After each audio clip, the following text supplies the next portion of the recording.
Hi అందరికీ. ఇవాళ recipe వచ్చేసి క్యాప్సికమ్ మసాలా కర్రీ ఎలా చేద్దామో చూద్దాం. ప్యాన్ వేడయ్యాక 3 స్పూన్స్ పల్లీలు వేయించి ఎర్రగా అయ్యాక పక్కన పెట్టుకోవాలి. ఆ తర్వాత 5 స్పూన్స్ నువ్వులను కూడా వేయించి ఇలా కలర్ చేంజ్ కాగానే పక్కన పెట్టుకోవాలి.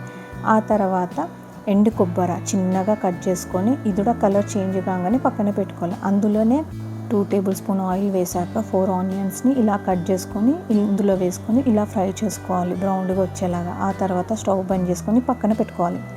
ముందుగా మనం మిక్సీలో వేయించిన నువ్వులని వేసుకొని మెత్తగా రుబ్బుకోవాలి. ఆ తర్వాత పల్లీలు కొబ్బరి వేసుకోవాలి. అందులో వేసాక కొద్దిగా వాటర్ వేసి ఇది కూడా పేస్ట్ లాగా మెత్తగా చేసుకోవాలి. కొద్దిగా వాటర్ వేసుకొని మెత్తగా పేస్ట్ చేసుకోవాలి. ఆ తర్వాత మనం ముందుగా ఆనియన్స్ ఫ్రై చేసుకున్నాం కదా, ఆ ఫ్రై చేసుకున్న ఆనియన్స్లో పుదీనా, ఒక 4-5 పచ్చిమిరపకాయలు, ఈ పేస్ట్ చేసుకున్న దాంట్లోనే ఈ ఆనియన్స్ ఇవన్నీ అందులో వేసేసుకోవాలి. ఆ తర్వాత లాస్ట్కి కొద్దిగా సాల్ట్ వేసుకోవాలి. ఇందులో వేసుకొని మెత్తగా పేస్ట్ చేసుకోవాలి. అంటే 1 by 1 చేసుకుంటూ అందులోనే అన్నీ మిక్స్ చేసుకోవాలి. ఇలా మెత్తగా రుబ్బుకోవాలి. ఈ పేస్ట్ని ఒక ప్లేట్లో పక్కన పెట్టుకోవాలి. ఆ తర్వాత నానబెట్టిన చింతపండుని ఒక నిమ్మకాయ సైజు ఇందులో వేసి మెత్తగా ఇది కూడా రుబ్బుకొని పక్కన పెట్టుకోవాలి. ప్యాన్ వేడయ్యాక 3 టేబుల్ స్పూన్ ఆయిల్ వేసుకొని క్యాప్సికాన్ని ఇలా కట్ చేసుకొని అందులో వేసుకొని ఇలా ఫ్రై చేసుకోవాలి.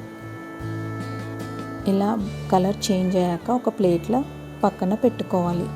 అదే ఆయిల్లో ఒక 2 టేబుల్ స్పూన్ ఆయిల్ వేసుకొని బిర్యానీ ఆకు, సాజీరా వేసుకొని ఇలా కొంచెం ఫ్రై చేసుకున్నాక మనం ముందుగా పేస్ట్ చేసుకున్నాం కదా, నువ్వులు, కొబ్బరి, పల్లీలు, ఆనియన్స్, అదే ఆ పేస్ట్ ఇందులో వేసుకొని ఇలా మొత్తం మిక్స్ చేసుకోవాలి.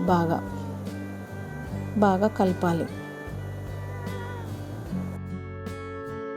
బాగా మిక్స్ చేసుకున్నాక అల్లం వెల్లిపాయ పేస్ట్ 1 స్పూన్ వేసుకోవాలి.